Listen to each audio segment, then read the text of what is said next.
Thank you. Brant and Andrew from CompassDrone will address one of the stickier points of using drones for mapping. It's the generation of large amounts of data that have to be stored and managed in a coherent way. I did pen and notebook surveying in the Amazon jungle in the early 80s and remember how easy it was to mislabel or misplace sheets of paper of incredible value, angles, and distances that were almost impossible to remeasure.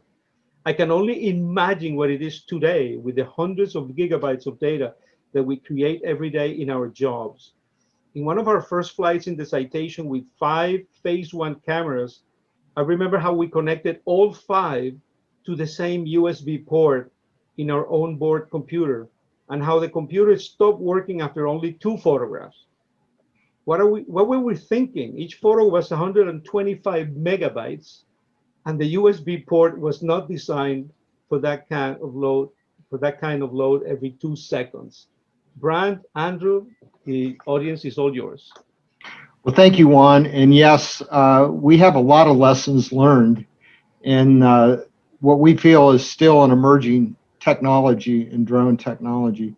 It's getting closer to crossing the chasm and getting over to where it's in the mainstream market and used, but it's been a journey, and Andrew's going to discuss some of the things we learned today.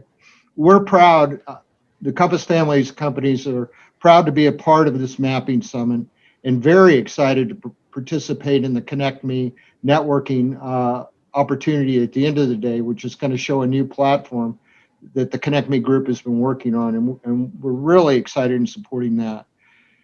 And we hope you join the CompassDrone group and the Compass people in our networking room at the happy hour at the end of the day. We'd love to have one-to-one conversations there. The Compass family of companies includes CompassCom, which is a GNS vehicle tracking solution that's Esri-based, that's used primarily for high-end public safety, national security, utilities, public works, government type applications leveraging the Esri platform. We aren't going to talk about that one today.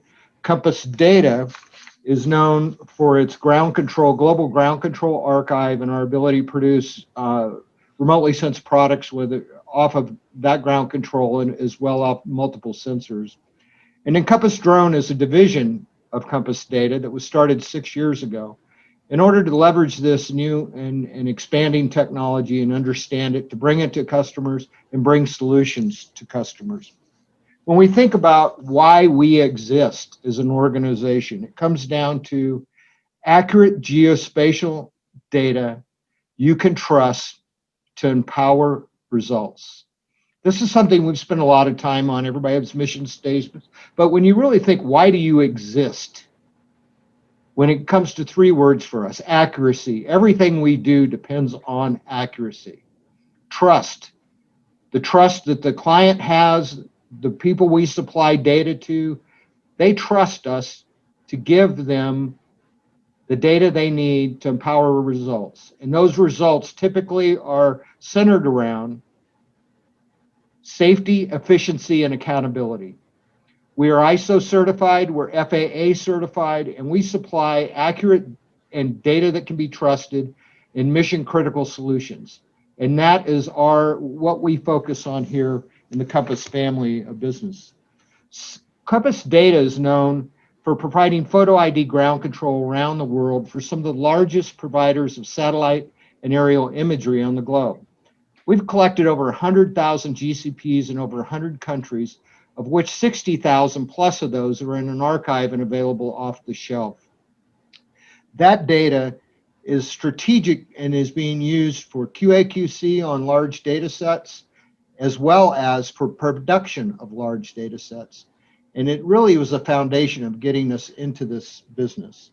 6 years ago, we started our CompassDrone division to provide airframes, sensors, pilot certification, as well as drone services. In an emerging market, you need to be able to provide the full stack of solutions to customers as they get into the drone business. We have the experience and we have the scars and we have all been through many of these problems you heard earlier today, and have come up with solutions for many of those problems that enable us to deliver accurate data for our clients. Today, Andrew is going to share best practices that we have learned in the drone business, as Juan had mentioned earlier, that have to do with anything from software to airframes to logistics. And we will also share our lessons learned over the last 6 years and give you examples of some of the groundbreaking projects we are doing based on those lessons learned. So with that being said, we're excited to be here. We'll see you in the happy hour later in the day. And Andrew Carey, our head of business development for this product, is going to walk you down the path of how to effectively and efficiently use drone technology in your projects. Take it away, Andrew. Well, thank you, Brant. Good afternoon, good morning, good evening to everybody around the world joining us. We're about halfway through the presentation today, so hoping everyone is topping off their coffee and learning a lot and having some good energy. I'm really excited to be here to present to you guys and chat a little bit about some stories like Brant highlighted, what we've done in the last couple of years, how we've succeeded in delivering quality data, defensible data, data that can be trusted to our clients. And the lessons that we've learned in providing that data. A couple things out of the gate that I do want to highlight of what the presentation's not. I'm happy to answer specific questions to folks if you're able to join the happy hour this afternoon. But I'm not going to be categorizing software programs as one better than the other, particular fixed wing versus rotary aircraft. I'm not going to be saying necessarily one's better than the other. I'm going to be giving you the lessons we've learned, how we adapt in the field, how we analyze the needs of our clients to provide solutions to them that are usable data that they can trust. So with that being said, this is an interactive presentation like I wanted you guys to wake up. I would love to provide a little poll to the audience for some interactivity here and learn about our audience and try and share that data with you guys. So if Ann and the Connect Me people would pop up the poll, thank you very much. We'd love to hear about the industries. I do want to steer the conversation to make the most sense to everybody. So we'll let that poll cook up there for one quick minute. One of the reasons I'm not going to categorize airframes, fixed wing, VTOL, rotary as being better than another, or there is no clear winner in my opinion. The marketplace has become a little saturated with things that are very similar that can accomplish multiple tasks. The analogy that I might give in a conversation with a client is, if somebody were to come to me and ask me, what's a better car, a Camry or an Accord? Well, they're both family saloon sedans. They both, get comparable gas mileage. You may have a personal preference in operating one in the control panel, and how it looks and how it feels, but it's really hard to say that necessarily one is better than the other. If you say, I need to go and haul a bunch of gravel and a bunch of material to a work site, then we're starting to talk about a truck. Or I have a large family and I want to go on vacations. Now we're talking about a minivan. So that's just an analogy I may use to kind of talk about how these stuff, they all have four wheels. We're all getting to the same place, but it's an analogy that I may use in the drone industry, because really there's not something that's better than another product on the market. It's optimizing those solutions and those functions of each software program, hardware, airframe, for what they can do for you to solve problems. Ultimately, we're trying to get to solutions. We consider ourselves a solution-oriented company. We want to provide those solutions to our clients so they can get their job done. So let's pop over to poll question number 2. Oh, wait, actually, we're going to look at the results in real time here, I think. So it looks like the predominant attendees here are government agencies, small group of mining, and a good group of architecture, engineering, construction, and other. Okay, very good. And quickly here, we'll do this in less than a minute. For the folks on the call here today, are you currently using UAVs and drones for your projects? I've been listening in on the presentations today, and I've heard some folks say that they've tried certain things and they've been challenging or unsuccessful. Some folks, we've been talking about airplanes and different types of technology and solutions that we can deploy onto the field. But I would be curious to see here the results of how many of our attendees are actually currently using drones today. Oh, I might have X'd out of that one. And so one of the highlights that I will be focusing on today is a optimization table. I've heard it mentioned on a couple other presentations today, but the efficient effectiveness of certain size acreage when it is appropriate to use a UAV versus an airplane versus a fixed wing versus a helicopter. Different types of platforms that may be out there available to you and your clients.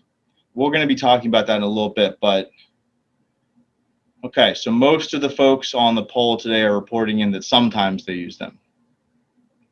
And 4% said they own airplanes. So a bully to those folks that can fly around owning airplanes. Lucky them. I'll be happy to go for a ride with anybody if they want to throw me an invite.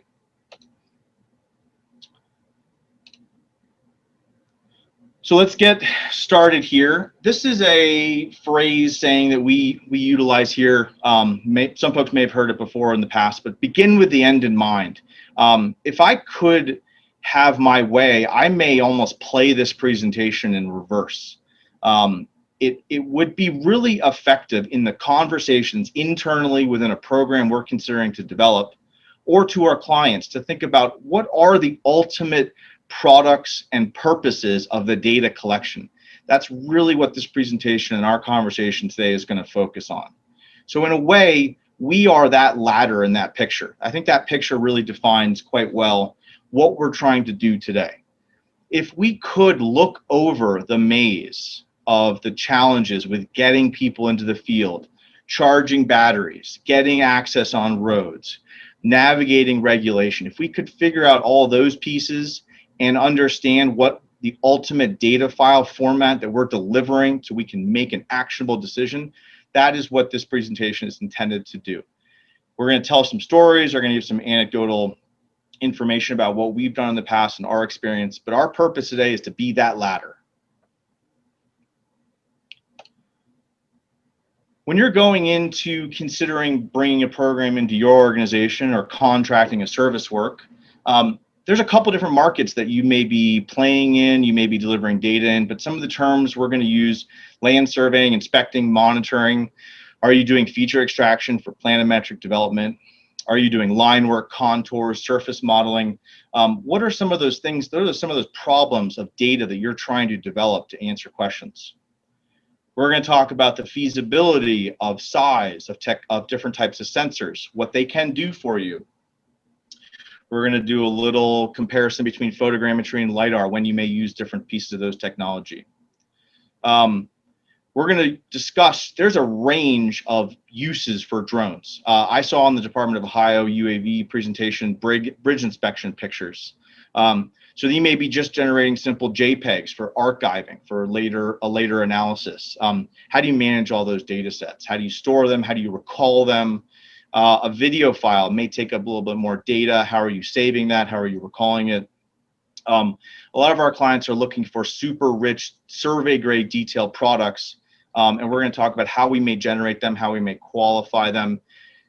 I consider all these useful purposes of a UAV program. There is no wrong or right answer, but understanding who is ultimately using the data for what purposes, that's how our clients keep coming back to us. That's how your clients may keep coming back to you.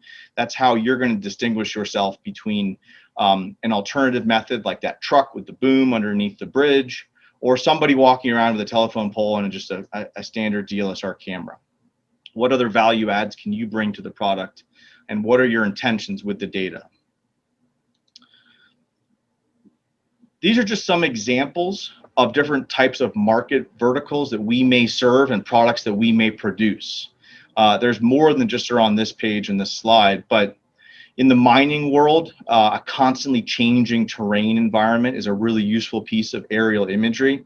The landscape may be different from one day to the next. Having an aerial perspective of how the landscape has changed is a really useful tool for folks on the ground. Not only that, they're constantly pulling piles and taking aggregate away from a certain pile, and the measurement of the volume of those piles is very, very useful for accounting departments and folks that are pulling information out. We have a particular client I'm going to talk about later on in the presentation, but they could give two hoots about the photograph, the 3D tin model of the pile. We deliver an Excel spreadsheet. It has the pile name, where it is, it's identified, and that's all they want. They don't have software programs to open the point cloud, the imagery. They could really care less about what the pretty picture is that we're collecting with the drone. They want the analytical information. That may be something that you consider when you're developing data or talking to a client, what you can deliver for them. It gets that message across. Sometimes it's hard for us in the forest through the trees euphemism, because we want to showcase all the pretty pictures and the cool models and three-dimensional, but what do they need to do their job? Well, in that example, it was just simply an Excel spreadsheet. In the construction and architecture and engineering world, we're going to have conversations about how low we fly, what type of resolution we need to develop. In that scenario there, that concrete frame, that construction vendor is flying daily, and what they need is to count the rebar caps that are put on that concrete frame. A rebar cap, some of us may know, it's not a very particular big, a very large piece of plastic that goes on top of a metal rod. Well, altitude and overlap that have been discussed today directly affect the resolution products that they can pull features out of. So if we're looking for something like a rebar cap, well, we better fly low. We better fly very low so we can really increase that resolution so they can see what they're looking for. If we never had that conversation and talk to them about exactly what they're looking for, we may think, oh, let's go to the site and fly 400 feet. It'll make the day short, less images to load, simple product to produce. But then we won't ultimately resolve at the conclusion of what they need for that product. In the construction land development world, they're not particularly interested sometimes in imagery or high resolution imagery. What do they want to do? They want to print out a layout PDF to hand to a contractor. They don't have any way to share data or real-time imagery or feature extraction. They want a printed map. And if you're going to pull out the features and you're going to generate contours, how are you going to get that data to them? Another piece of that I wanted to bring up is a lot of times mining and construction sites, industrial sites, they may have custom local coordinate systems that they've had existing surveys done on this property year after year. If they're working in that type of a system, you better have the survey chops that you can use their system and integrate your data that you're collecting into what they're already doing. Because if you produce a model or a product and it doesn't match their data, they're going to think you don't know how to do your job. You're going to fail at matching your products up, and they're going to not be able to use your products that you're making. Some of our clients and some of the customers we may be talking today are coming out of GIS departments, and they want a base map. They want an image overlay. They're not pulling features out. They simply want a contextualized image that's a reference to overlay on existing vector or line data that they're trying to compare. In the environmental consulting world, change detection year after year, you want to make sure that your imagery is consistent, that you're flying at the same time of year, that there's no drastic shadowing or weather considerations that could affect the products such that they don't match and line up with the ultimate objectives of trying to solve complex problems. When it comes to plant health, if we are working in the agriculture industry, I've heard it a little bit today, but we're trying to analyze plant health or canopy health or count crop stands or understand potential outputs of products from that agriculture field. NDVI calculations are used and talked about in the agriculture world, but they're a mathematical algorithm that is assessing light reflectance off of a plant material.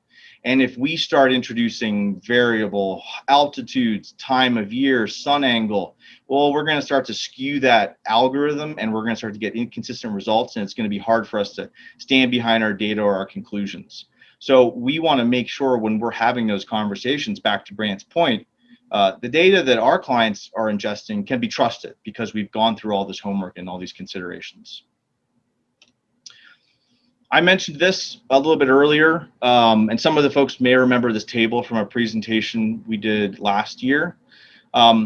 It's not the tried and true. This is not the Bible or the end all result. This is from our experience about what type of size properties we can fly with what type of aircraft, how efficient and effective we can be in the field. We wrestle with the point of diminishing returns from drones very often. I'm in the remote science sensing conversation business with our clients. They may come to us with a desire to use a drone, but it may not be effective and it may not be cost efficient. If they're adamant about introducing the technology into their organizations, we can talk about that. But really, we can only fly in the US at a certain altitude. We must maintain line of sight for the regulatory compliances. So when we talk about large acreage properties, odd linear shapes of features, we may not be as effective as an alternative method like an airplane or a helicopter or even satellite imagery. We're going to talk about the different types of technology. A drone is a tool in our toolbox to accomplish solving problems. It's part of it, and we want to reiterate that it's not always the best solution, and there's lots of considerations to evaluate. Regulatory, we can answer some specifics if there are international folks about what the FAA requires us in the US to comply with. One of the stories I do want to tell here about optimizing drones versus airplanes is we had a client in the Southwest who was a mining aggregate customer. And we originally started to fly drones for them to provide volumetric analysis of piles at their aggregate facilities. They have about 5 or 6 of them around the state, kind of centered around a city. And we went down and we went with a drone crew. We did our ground control. We flew the drones. We processed the data, got them the answers. And as we talked to them, we learned that there are more facilities that are separated around the state that they need the same thing done. As we began to have the conversations, we realized pretty quickly that, well, our drone crews are driving around to each one of these states, setting up control, burning a lot of logistical time getting around between them. And so we quickly did some numbers and realized, well, we could dispatch a plane and we could fly all of the sites in one day, collect the same quality data with the same level of accuracy to deliver the same products. And we were able to reduce the cost from them for using the UAVs. So a conversation may start with a drone, but end up with an airplane or a helicopter or even satellite. But understanding the things like optimizing the data that they're most concerned with is something that we should all be valuing. They really could care less what type of system we use to collect the data. They just wanted the cubic volume of their piles. So achievable scope. We have industry standards here in the US. We have an organization called the ASPRS. We're not making this stuff up. There's an industry standard body that helps us understand the requirements to achieve the products we're producing. Now, I asterisked there the checkpoint requirements because this is outdated information. They haven't updated it very well for the new drone expansion in the industry. They really haven't taken drones and reevaluated the standard guidelines for low altitude, high resolution collections. But that doesn't necessarily matter to us because we are not asking to solve the outline guidelines. We are following the industry standards that existed already. And when we're talking to our clients, these guidelines have already been in place. We try and follow them as much as we can because this is the authoritative guideline to achieve the scope and the density and the pixel size to produce the products that we're delivering to our clients. So on the Ohio DOT presentation I heard earlier today, they were talking about some accuracy standards, how many GCPs, how many checkpoints they need. They were sending data to the university to evaluate that's fantastic, and I think folks are coming up with their own conclusions. But from our perspective, we're not in the conclusion business. We're in the following the guideline business, because we want to make sure that our data is independently validated through these standards, so that we're not the ones that are arriving at the conclusions. We want to have independent validation to the products we're producing. These are just some of the tables from that accuracy standards guideline book. It's quite a fun snoozer to read if you guys are ever trying to go to sleep at night. But there's a lot of useful information, and I encourage the attendees on this presentation today to dive in there and take a look, especially if you're trying to get into the survey remote sensing world. So we're going to pivot here and talk a little bit about optimizing outcomes, okay? So what we're talking about is different types of sensor tools that can accomplish different things. I mentioned right at the beginning here that this presentation is not going to tell you what hardware solution or what sensor to use for what job. There's a lot of competitive manufacturers out there that promote their marketing material as being gospel, and they have the solution for everything. Here at Compass, we have a variety of tools. We have LiDAR, different quality LiDAR sensors, different RGB cameras, different inspection cameras, different airframes. To me, it's not my job to say one is better than the other. It is the tool that's effective for the job you're trying to accomplish. So, not all sensors are created equal. Sensor systems can vary greatly. Trying to recall the Fuzzy Road this morning, for those attending the Ohio Department of Transportation Fuzzy Road, they mentioned a LiDAR sensor that they had acquired. It's not my job to say one LiDAR sensor is better than another, but there are multiple manufacturers on the marketplace that tote different quality levels, different return values, different laser intensity strengths. I'm not going to ever say one is better than another, because the one that's the best may be 100-fold the cost and overkill for what you're trying to accomplish for your job. There's two sensors on the screen there. We're pretty excited about that DJI L1 system that's going to be coming out later this year. Having never seen it or used it, I can't say it's going to be fantastic or it's going to be terrible. I know the cost point is going to be more competitive than some of the other units on the marketplace, but I also know that system is coming from a company that has been developing LiDAR sensors for the autonomous vehicle market. So they're maybe optimizing it. There may be some headaches to navigate as it gets on the market and gets figured out, but it's going to be gimbal mounted to an M300, so it's going to be very useful to plug and play. I really can't speak to the quality of it, but knowing the price point and knowing its capabilities, maybe it's perfect for bridge inspection or utility line, where you don't need to penetrate heavy vegetation and you're not looking for 5 or 6 returns. If you're trying to get out into the field and accomplish something, you should think about all of the objectives of that. And you're never going to be able to compare these things, because they may have the same name, but they're not equivalent in their capabilities. On the left-hand side of the screen there's 2 RGB camera systems. On the far left is the new DJI P1, which is going to be a 45 megapixel full frame camera that's going to be able to mount to a DJI M300. Looking forward to that camera enhancing our mapping clients' needs, our internal service needs. Next to it is the H2O camera. That is a fantastic inspection monitoring camera, but a terrible mapping camera. So understanding what you're trying to do with something and what piece of hardware you use to achieve your goals is really important to have a conversation with a qualified representative, with your clients, what you're trying to get out of it, because you need to have that conversation to begin with the end in mind. Why would you use one or the other? What would be the reason to pick RGB cameras over a LiDAR type of system? Well, if you're looking to make 3D models or high resolution ortho imagery, an RGB camera is going to be sufficient. you're going to be able to generate pretty rudimentary elevation models from RGB.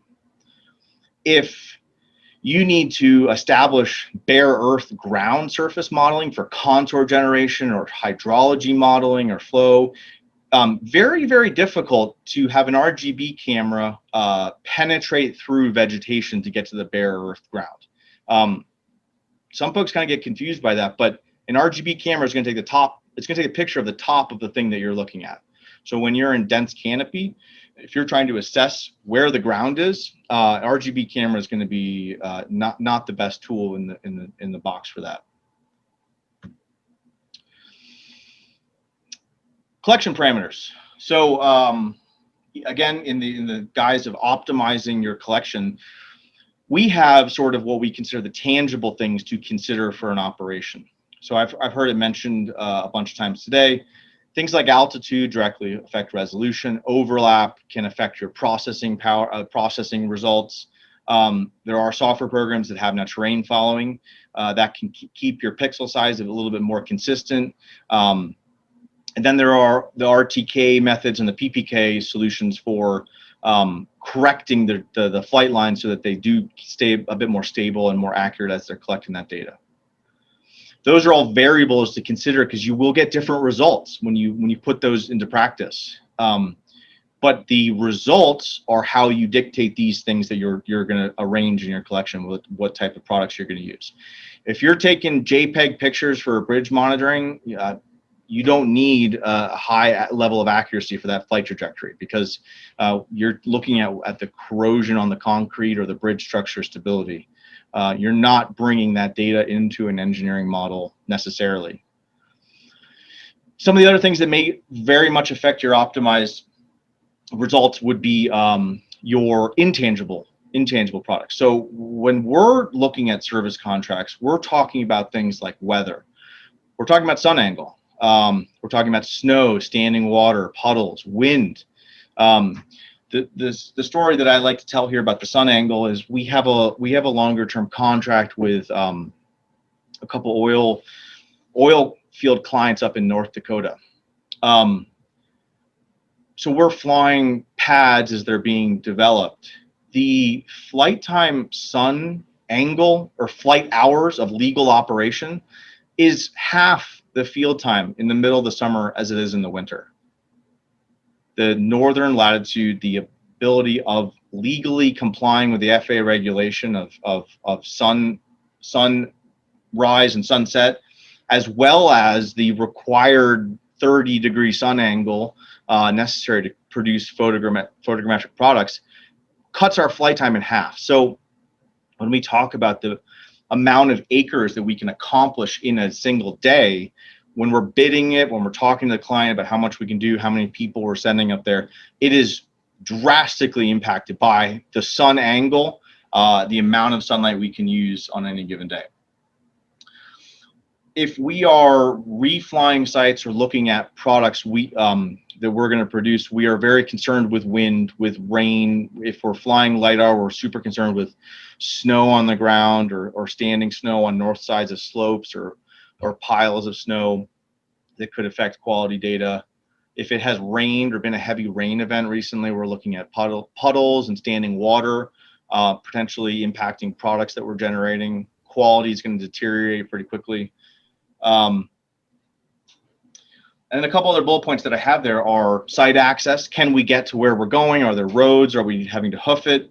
Do we have an ability to charge batteries? Do we have inverters in trucks or generators? Do we have enough batteries to accomplish the mission?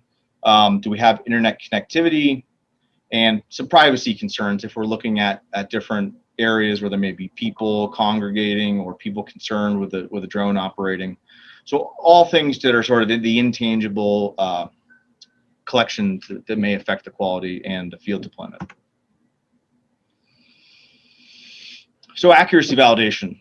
So we're an accuracy company. We're a survey company at heart. So we already have the ability to collect high quality ground control points for our remote sensing partners in the aviation and satellite industry. When we integrate ground control points into our UAV products, we follow the same methodologies and the same rules. We process the data. We are looking at optimizing and providing the best quality ground control survey points.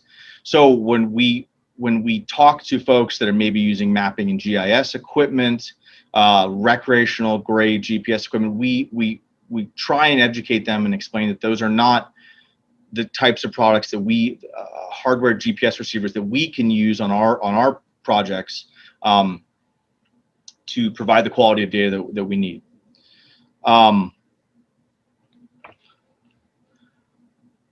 So this picture here is something that we want to avoid very much for our clients. Any sort of work that's being done that doesn't have control in it, there's going to be a little bit of variability to the product and where it lands. And unfortunately, when our clients see things like this, they lose confidence in the products that we're producing. So I understand from reading the market material and talking to clients, there is a variety of perspectives on how many control points that are needed, how many checkpoints do I have to have, is this overkill? We take a different stance on that approach. We try and follow a bit more rigorous ground control perspective.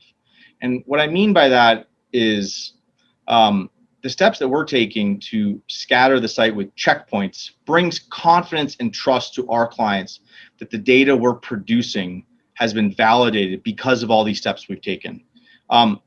Taking the alternative approach of how much less time can I spend in the field not putting control down. I don't want to hoof to that side of the property. It's good enough. It's really accurate.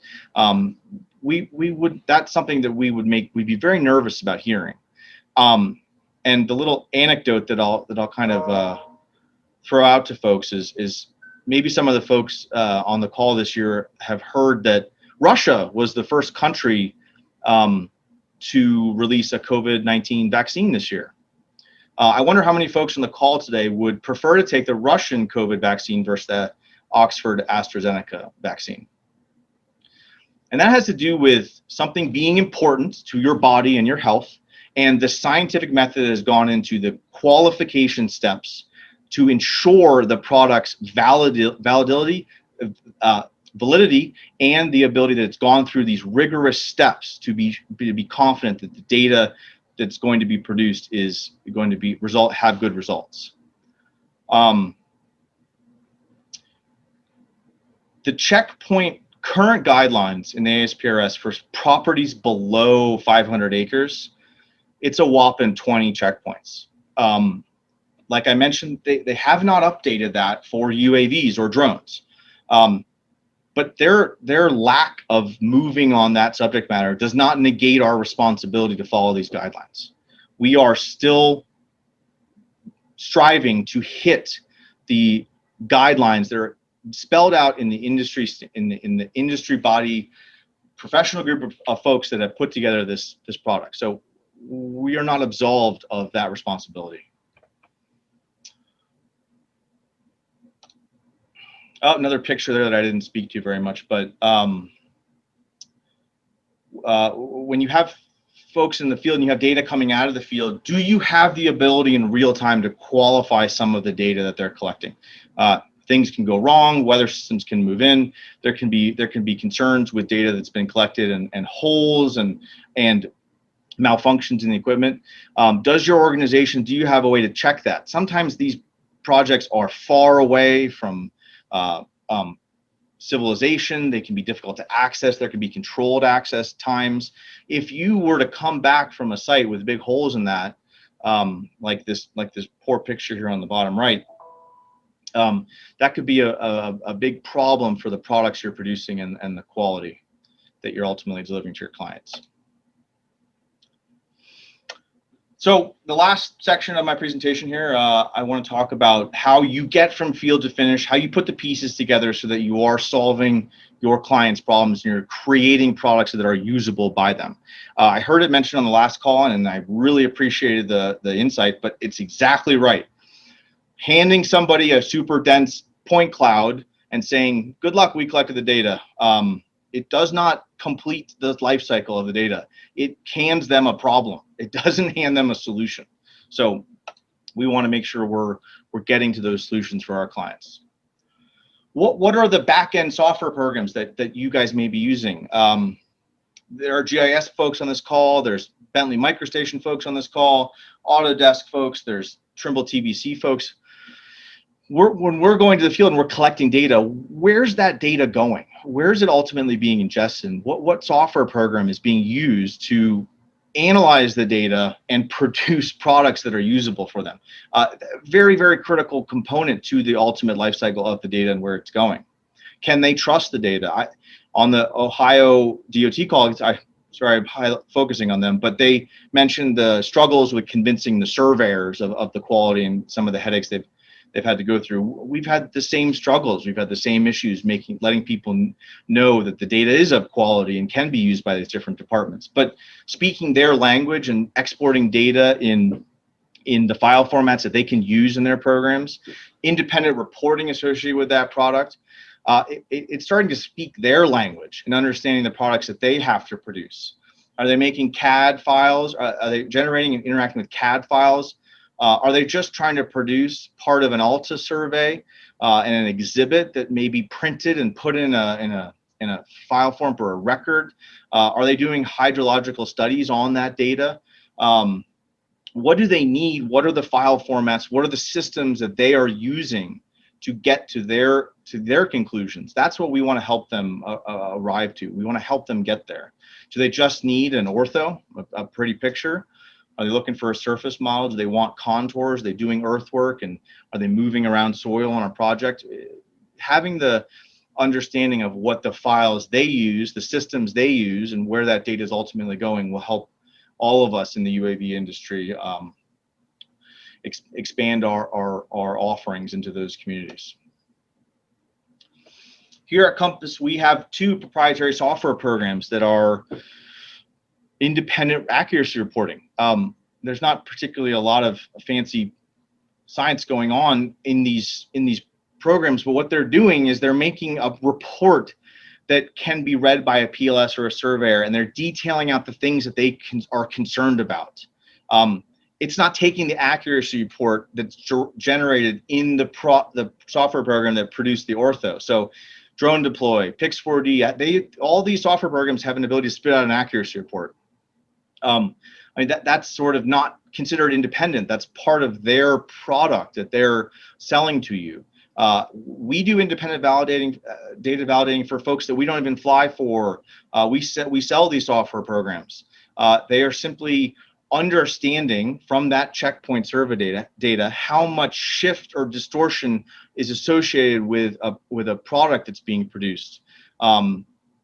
Compass AA is accuracy analyst for horizontal shift. Compass TA is topo analysis for vertical shift.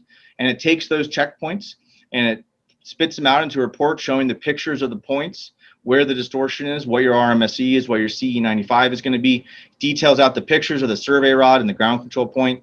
And it's meant to provide this second report to build confidence in that data that we're handing to our clients. So we strongly believe in the value of independent reporting. I'm not asking anybody to take my word for it or trust me. I have a report and a program that you can do the math backwards and you can figure it out yourself and come to the same conclusion. So when Brant talks about authoritative data that our clients can trust, that's because we are adamant about providing secondary independent reporting to everything we deliver to our customers. The value of reports and details is critical. Okay, I'm almost up on my time here. I got about 5 more minutes. I got 2 more questions for you guys to go through here. I'd like to learn a little bit more about the audience. Do you guys know typically what the file formats and the delivery systems that most of your folks are looking for?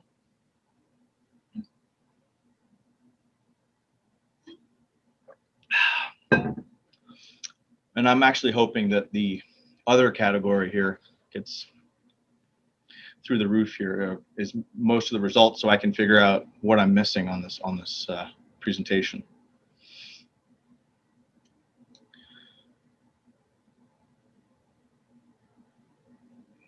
So hopefully the interactivity of this presentation is waking everybody up, and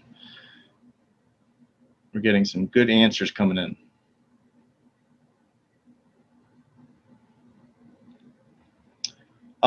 Senor Juan, are there any questions that you'd like to start in on me? I only have about 4 minutes left. I want to see if I can get these last two poll questions answered. Yeah, I was going to say, wow, you're stretching it to the last second. But Yes, I was curious to see for how much Shapefiles was going to win over the others. But wow,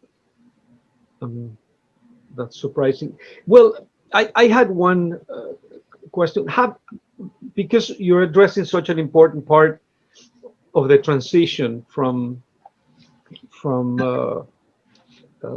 land surveying to aerial. Have you worked with companies that have done that migration, and can you share some of the issues or some of the items that you help them deal with? Yeah, absolutely. So the CompassDrone mantra for the last couple of years has been twofold. It has been, we are supporting our partners at helping to develop quality drone programs, and the other half of it is the service fulfillment. So there are folks that have asked us, can you help facilitate us to internally learn how to do what you do? And then there are another set of folks, I'd say 50-50, that have said to us, this is a lot, can you do it for us? Some organizations have an internal requirement that they cannot contract that out, and they are mandated to do it themselves, and some folks just don't have the capability. So for an industry like an oil and gas customer that is looking to do something as simple as like a wellhead inspection, a weekly flight, we have sold them hardware. We've sold them software, trained them on the regulatory compliance. So we do a Part 107 and operations training. And we sell them the hardware. We technically support it, and we're able to help them build up their own program. Another entity is a utility customer that's nationwide, that has a variety of different land classes, different types of environments that they're investigating, building utility projects on. And we learned pretty quickly. We started the conversation by by saying, yeah, we can fly drones for you and get you pictures of your sites. It was only after we did half a dozen of them that we found out that the data that we were processing is going to engineering consultants. It's going from us to them, and then they're disseminating out to their contractors and vendors. And we kept running into the same problem, which was that they were not successfully having the data integrated into those third-party vendors. And that's because we didn't know at the onset where that data was ultimately going. A couple of quick conversations with them, we quickly realized, okay, those third-party vendors are trying to create products like Alta surveys, hydrology model, contour, earthwork planning.